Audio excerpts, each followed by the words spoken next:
प्रियात्मा के फल प्रेम, आनंद, शांति, धीरज, कृपा और भलाई। प्रिय, आज एक बहुत ही अच्छे व्यक्ति के विषय में हम सीखेंगे। बहुत अच्छा व्यक्ति था, पता नहीं क्या हुआ, बुरा बन गया। क्या बन गया? बुरा बन गया। कौन है वो अच्छा व्यक्ति? क्यों वो बुरा बन गया? इतना अच्छा व्यक्ति क्यों इतना बुरा बन गया? कारण क्या है?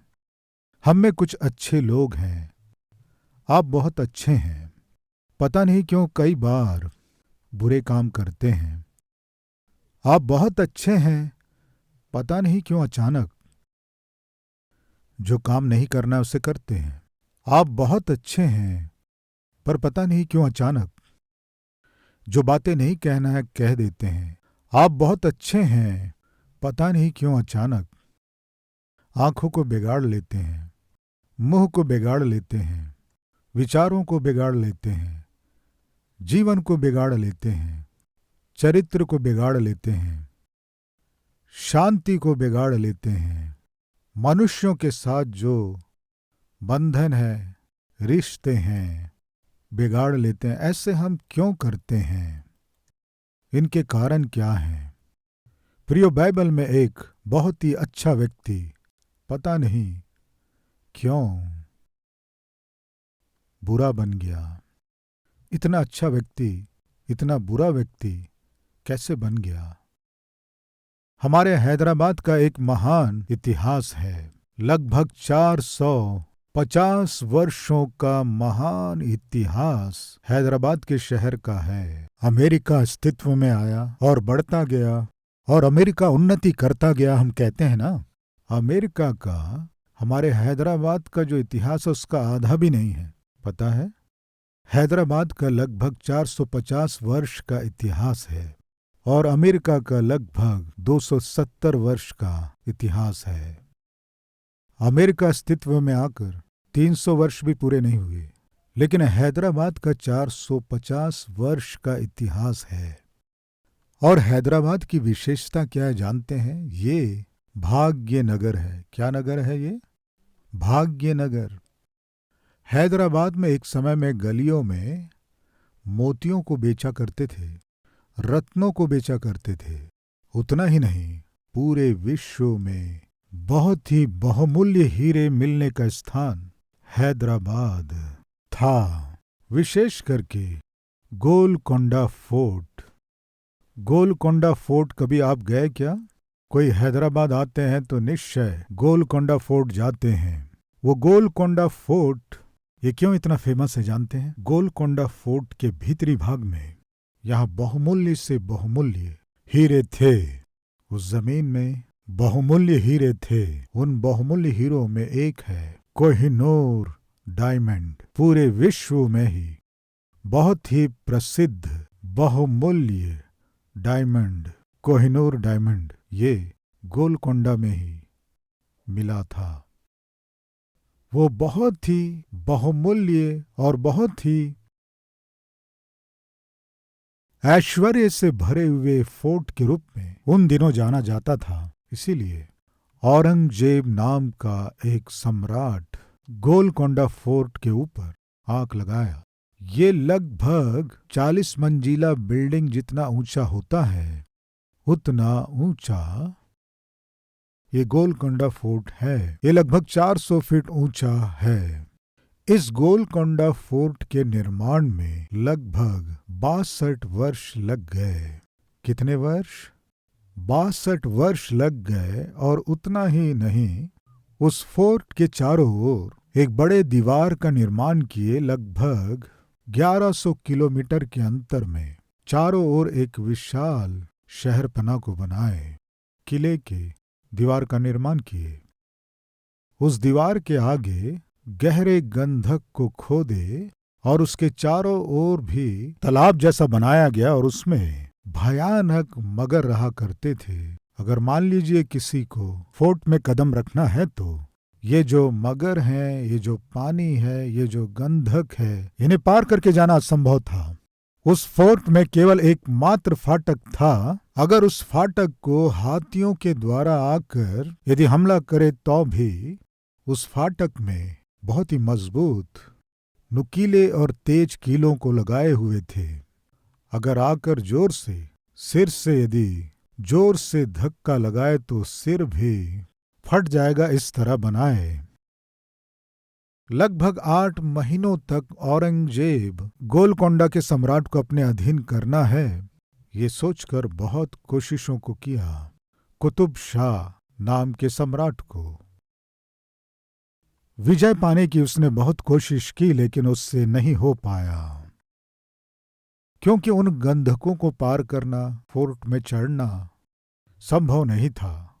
लेकिन एक दिन, एक रात भयानक घटना घटी। औरंगजेब की साजिश सफल हुई।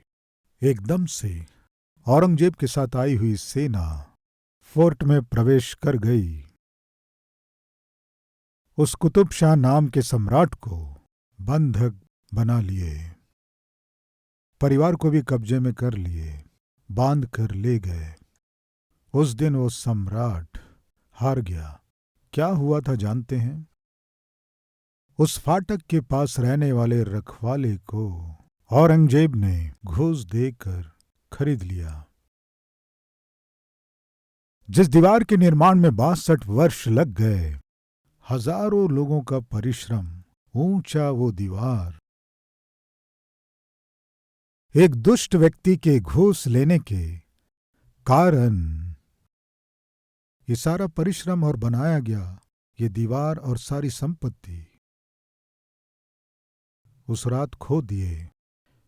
एक व्यक्ति के घूस लेने के कारण राजा शत्रुओं के हाथ पकड़ लिया गया।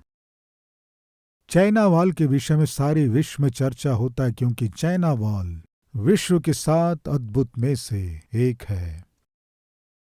उस चाइना वॉल के निर्माण में 1 वर्ष नहीं, 2 वर्ष नहीं, गोलकोंडा के चारों ओर के उस दीवार को बनाने में लगभग, उस फोर्ट को बनाने में लगभग 62 वर्ष लग गए। लेकिन चाइना वॉल, चाइना के दीवार के निर्माण में लगभग 2500 वर्ष का समय लग गया। प्रियों, कितने वर्ष? 2500 वर्ष वे उसका निर्माण किए। इस स्क्रीन में आपको दिखा रहे हैं, खाइयों में से, ऊंचे पहाड़ों में से, पर्वतों में से उस दीवार का निर्माण किए। शत्रु की सेना उस देश में प्रवेश न करे, उस दीवार का निर्माण किए। उतना ही नहीं, राइस और सीमेंट को मिलाकर उस दीवार का निर्माण किए। हम चावल के स्टार्च को निकालते हैं ना, वे स्टार्च को निकालकर सीमेंट को मिलाकर अद्भुत रूप से उस दीवार को बनाए। शत्रु अंदर प्रवेश ना करे उस दीवार को बनाए। लेकिन शत्रु एक दिन अंदर आ गया, चाइना के ऊपर हमला किया। 2500 वर्ष तक हम इतने महान चाइना वॉल का हम निर्माण किए, फिर भी शत्रु अंदर आ गया। क्या हुआ? फाटक के पास खड़े रहने वाले द्वारपालक को शत्रु ने घूस देकर खरीद लिया। एक व्यक्ति के घूसखोरी के कारण, एक व्यक्ति के धन की अभिलाषा के कारण, एक व्यक्ति के पापमय चरित्र के कारण जिस दीवार के निर्माण में 2500 वर्ष लग गए, उसका कोई महत्व नहीं रहा। जिसके लिए लाखों लोग परिश्रम किए, उस दीवार का महत्व नहीं रहा। तब से एक कहावत बन गया, वो क्या है कि China wall has no meaning if the enemy can bright the gate keeper. China का दीवार बहुत मजबूत क्यों ना हो, कोई लाभ नहीं यदि शत्रु द्वारपालक को घूस देकर यदि खरीद लिया तो। गोलकोंडा फोर्ट भी एक व्यक्ति के घूस लेने के कारण शत्रुओं के हाथ चला गया, और चाइना देश भी विशाल दीवार का निर्माण करने के बावजूद शत्रु जब द्वारपालक को घूस देकर अपने अधीन कर लिया, चाइना वॉल का कोई उपयोग नहीं रहा। प्रभु यीशु मसीह जगत में आए उद्धारकर्ता के रूप में, वो सारे जगत के शासक हैं, लेकिन फिर भी उनके चुने गए 12 चेलों में से एक को शैतान ने अपने अधीन किया। उस एक व्यक्ति को 30 चांदी के सिक्कों में, बताइए, खरीद लिया। उस एक व्यक्ति ने क्या किया जानते हैं? जगत के उद्धारकर्ता यीशु मसीह को 30 चांदी के सिक्कों के लालच में रोमी सैनिकों के हाथ में सौंप दिया। यानी मनुष्य बाहर से कितना सुंदर दिखाई दे या कितने अच्छे व्यक्ति के रूप में दिखाई दे या बहुत ही अद्भुत आत्मिक दिखाई दे, लेकिन अंदर उस मनुष्य में रहने वाली बुराई, अंदर उस मनुष्य में रहने वाला पापमय स्वभाव उस मनुष्य के द्वारा कुछ भी करवाता है। एक दिन एक बहन मुझे फोन करके, पास्टर जी आज का वचन मेरे हृदय को तोड़ दिया, पश्चाताप कर रही हूं, रो रही हूं, क्या प्रभु मुझे क्षमा करेगा? क्या हुआ बहन पूछने से वो बताने लगी, मेरा पति एक घर में काम करता है, वो मजदूर है, बहुत परिश्रम के साथ काम करता है। हमारे जीवन में एक समस्या आ गई, वो समस्या दूर होना है तो 50,000 रुपए चाहिए पास्टर जी, हमें कहीं नहीं मिला। मेरा पति जाकर अपने मालिक से मांगा, 50,000 रुपए उधार दोगे क्या कहने से, 2 रुपए ब्याज लगेगा कहने से, ठीक है दे दीजिए कहने से उस मालिक ने दिया। पास्टर जी उसका ब्याज बढ़ते बढ़ते 2 लाख रुपए हो गया। उस उधार को जल्दी चुकाओ कहकर मालिक दबाव बना रहा है, लेकिन मेरे पति के पास पैसे नहीं हैं। मेरा पति दे दूंगा कहने से मालिक ने निश्चय कह दिया, तुम दोगे या तुम्हें मैं ले जाकर जेल में डलवा दूं। मेरा पति जब निस्सहाय हो गया, अगर तुम रुपए नहीं दे सकते तो तुम अपनी पत्नी को मेरे पास लेकर आओ, कहा पास्टर जी। मेरे पति को कुछ समझ में नहीं आ रहा था, सारी बातें मुझे बताकर हर रात मुझे ले जाकर अपने मालिक के घर छोड़कर आता है। पास्टर जी हर रात मैं उस मालिक के पास जाकर आती हूं। आज आप अपने संदेश को देते हुए पति होने पर भी तुम पराये पुरुष के साथ संगति कर रही हो, पराये पुरुष के साथ सो रही हो, व्यभिचार कर रही हो, परमेश्वर देख रहा है, निश्चय दंड देगा।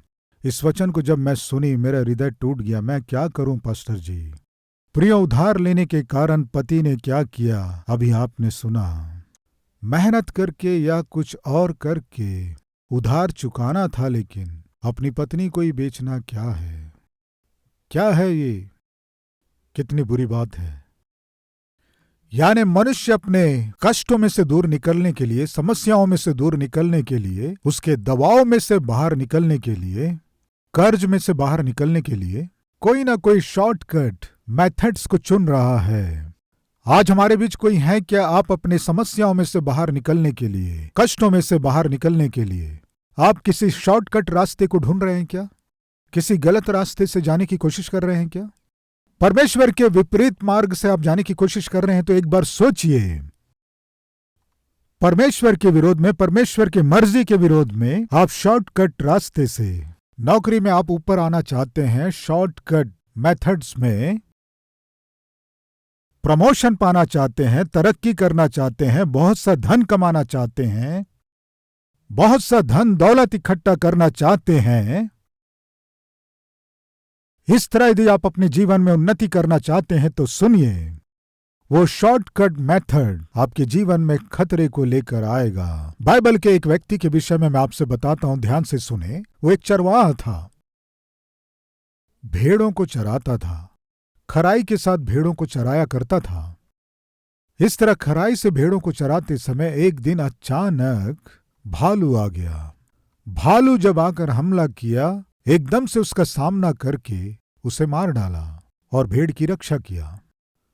एक और बार एक समय में सिंह आया। सिंह आकर भेड़ों में से एक छोटे मेमने को उठाकर ले जाने की कोशिश करने से वो भेड़ का चरवाहा जान खतरे में डालकर सिंह पर हमला करके अपने मेमने की रक्षा किया। इसे परमेश्वर देखा। एक और शाऊल तो उसे जो राज्य दिया गया उसे वो बर्बाद कर रहा था, अपनी प्रजा पर ध्यान नहीं दे रहा था, दुष्ट आत्मा पकड़े हुए जैसा व्यवहार कर रहा था। और इधर भेड़ों का चरवाहा अपने भेड़ों को बचाने के लिए उन भेड़ों की रक्षा कर रहा था। परमेश्वर देखकर खुश हुआ। अपने भेड़ों को जान से भी अधिक प्रेम करके उनके लिए अपने जान को खतरे में डालकर अपने भेड़ों की रक्षा करने वाले ऐसे चरवाहे को यदि मैं देश का राजा बना दूं तो निश्चय ये देश सुरक्षित रहेगा, प्रजा सुरक्षित रहेगी सोचकर दाऊद को परमेश्वर ने राजा के रूप में चुन लिया। शमूएल की पहली पुस्तक 16वें अध्याय में हम देखते हैं, परमेश्वर ने शमूएल को भेजकर दाऊद को राजा के रूप में चुन लिया, दाऊद को राजा के रूप में अभिषेक किया। 16वें अध्याय में, शमूएल की पहली पुस्तक 16वां अध्याय 12वां वचन, तब वह उसे बुलाकर भीतर ले आया, उसके तो लाली झलकती थी और उसकी आंखें सुंदर और उसका रूप सुडौल था। तब यहोवा ने कहा, उठकर इसका अभिषेक कर, यही है। 16वें अध्याय का पहला वचन। यहोवा ने शमूएल से कहा, मैंने शाऊल को इज़राइल पर राज्य करने के लिए तुच्छ जाना है, तू कब तक उसके विषय विलाप करता रहेगा? अपने सिंग में तेल भर कर चल, मैं तुझको बैतलहम वासी यिशै के पास भेजता हूँ, क्योंकि मैंने उसके पुत्रों में से एक को राजा होने के लिए चुना है। बैतलहम वासी यिशै के घर जाओ, यिशै के पुत्रों में से एक को मैं राजा के रूप में अभिषेक करने जा रहा हूँ, जाओ कहकर शमूएल को भेजने से शमूएल आ गया।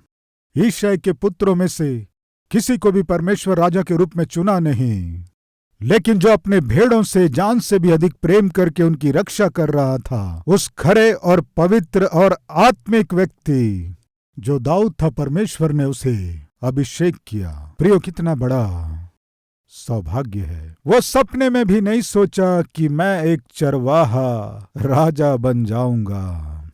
दाऊद कभी सोचा नहीं। कल्पनाओं से भी परे आशीषों को देने वाला परमेश्वर है मेरा प्रभु यीशु मसीह।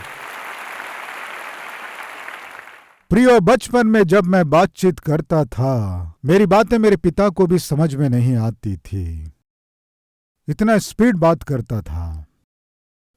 जब मैं स्पीड बात करता था, मैं हकलाने लगता था। हकलाते हुए बात करने से मेरे पिताजी को बिल्कुल समझ में नहीं आता था। यदि मुझे पिता से कुछ कहना है, कहकर मैं जब चला जाता था, मेरे पिताजी मेरी माँ से पूछते थे, क्यों जी, ये क्या कह रहा था? सच है प्रियो, मैं जब बातचीत करता था, मेरे पिताजी नहीं समझ पाते थे, इतना स्पीड और हकलाते हुए बोलता था। मैं जो बात करना नहीं जानता था, हकलाता था, मुझे परमेश्वर यहां खड़ा करेगा, मैं अपने जीवन में कभी भी कल्पना नहीं किया।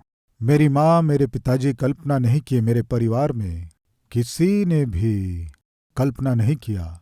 सुनिए प्रिय भाइयों और बहनों, कल्पना से भी बढ़कर आशीष को आप कल्पना भी नहीं कर सकते। ऐसी आशीषें आपको जो दे सकता है वो महान परमेश्वर मेरा प्रभु यीशु मसीह है। आपके प्रति आपकी इच्छाओं से बढ़कर, आपके सोच से बढ़कर मेरे परमेश्वर को उत्तम सोच और योजनाएं हैं। ना भूलें, आपके बेटे और बेटी के प्रति आपकी जो सोच है, उससे बढ़कर मेरे परमेश्वर को उत्तम सोच है। ना भूलें, मैं एक चरवाहा हूं और मैं इस देश का राजा बनना, ये क्या है? क्या क्या है? मेरा परमेश्वर जब तरस खाता है तो ऐसा ही होता है। मेरा परमेश्वर एक व्यक्ति पर तरस खाता है तो ऐसा ही होता है। मेरा परमेश्वर एक व्यक्ति के प्रति अपने प्रेम को जब दिखाता है, एक चरवाहे को महान राजा बना देता है। जिस परमेश्वर ने एक साधारण चरवाहे को यानी दाऊद को राजा बना दिया, वही परमेश्वर आज आपका भी परमेश्वर है, इसे न भूलें। आज आपकी जो दीन और हीन स्थिति है, उसमें से आपको ऊपर उठाने में मेरे परमेश्वर के लिए असंभव नहीं है। आपकी समस्या को दूर करने के लिए मेरे परमेश्वर के लिए असंभव नहीं है। आपके कष्टों को दूर करने के लिए मेरे परमेश्वर को असंभव नहीं है। आपके आंसुओं को पोंछने के लिए मेरे परमेश्वर को असंभव नहीं है। आपके परिवार को बनाने के लिए मेरे परमेश्वर को असंभव नहीं है। आपके बेटे और बेटी को ठीक करना मेरे परमेश्वर के लिए असंभव नहीं है। आपके पति को एक अच्छे पति के रूप में परिवर्तित करना मेरे परमेश्वर के लिए असंभव नहीं है। इस सत्य को, इस वास्तविकता को आप निश्चय जान ले। मैं चाहता हूं, उस दिन दाऊद एक चरवाहा था, लेकिन परमेश्वर उस चरवाहे को राजा के रूप में अभिषेक किया। दाऊद के आनंद का हद नहीं था। ये क्या है प्रभु, ये क्या है प्रभु। मैं एक चरवाहा, भेड़ों को चराने वाला, मुझे तूने राजा के रूप में अभिषेक करना क्या है प्रभु। समझ में नहीं आया प्रियो। आश्चर्यचकित हुआ, अचंभित हुआ। लेकिन फिर भी शाऊल अपने सिंहासन को नहीं छोड़ रहा था। ऐसे समय में शाऊल को अशुद्ध आत्मा सता रही थी। अशुद्ध आत्मा पकड़ी थी, पागलों जैसा कर रहा था।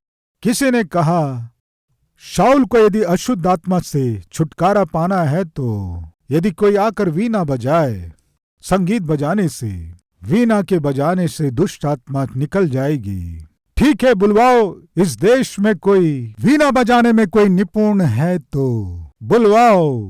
कहने से दाऊद को बुलाकर लाए। दाऊद भेड़ों का चरवाहा था, लेकिन खाली समय में चुपचाप बैठा नहीं, वीणा बजाना सीखा, संगीत बजाना सीखा। प्रिय भाइयों और बहनों, जवान बेटे और बेटियों, खाली समय को आप व्यर्थ ना करें। सेल फोन के साथ ही दिन भर अपना समय व्यर्थ ना करें। बहुत से माता पिता अपने बच्चों को मेरे पास लेकर आते हैं और कहते हैं, पास्टर जी, हमारे बेटे की उम्र 5 वर्ष है, बेटी की उम्र 6 वर्ष है, लेकिन बात नहीं कर पा रही है। 4 साल है, बात नहीं कर पा रहे हैं। 7 साल है, बात नहीं कर रहे हैं। सबके साथ ऐसा ही हो रहा है। मैं नहीं कहूंगा, लेकिन बच्चों को बात करना कौन सिखाता है बताइए?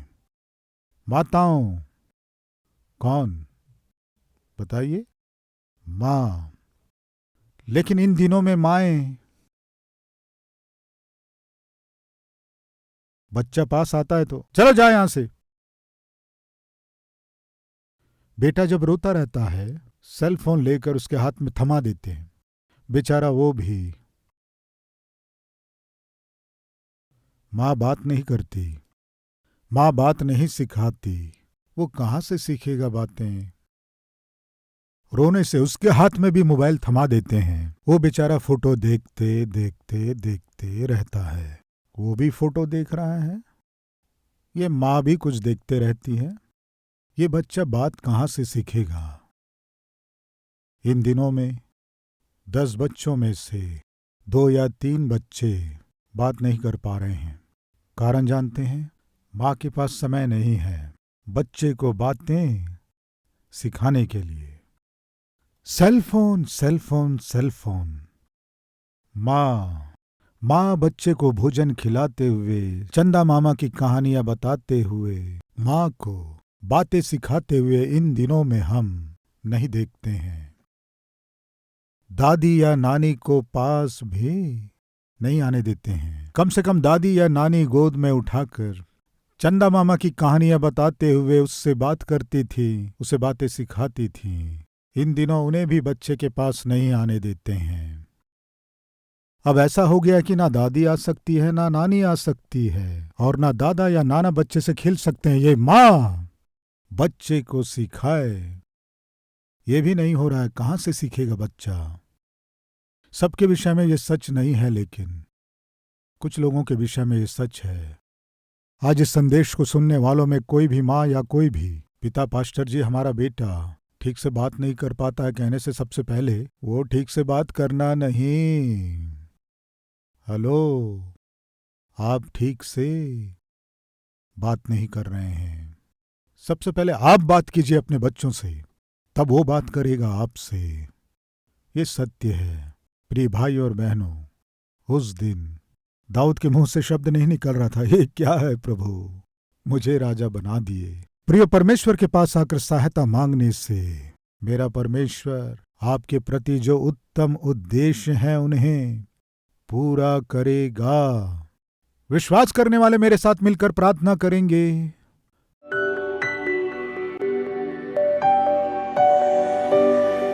पवित्र परमेश्वर पिता, जल्दबाजी में निर्णय लेकर, आपके मर्जी के विरोध में निर्णय लेकर, अपने ही हाथों से कष्टों को मोल लेने से अच्छा है पिता कि आपके देने वाले उत्तम आशीषों को पा सके। तेरी मर्जी के अनुसार जीने का सौभाग्य हमें दीजिए। अब से नियमित रूप से आपकी उपस्थिति में आकर नियमित रूप से आपके सम्मुख प्रार्थना करके हम अपने जीवन की आवश्यकताओं को पा सकें, यीशु मसीह के नाम से मांगते हैं पिता, आमीन। प्रिय, अब से आप अपने जीवन से प्रभु को दिखा सके ऐसे आत्मिक व्यक्ति के रूप में आप बढ़ सकें, मन से चाहता हूं। इस संदेश के द्वारा आपने आशीष पाया है तो लाइक कीजिए और बहुतों को शेयर कीजिए, और उतना ही नहीं, एक कमेंट कीजिए, उसे मैं पढ़ूंगा, प्रभु की महिमा करूंगा। फिर मिलेंगे, तब तक के लिए शलोम।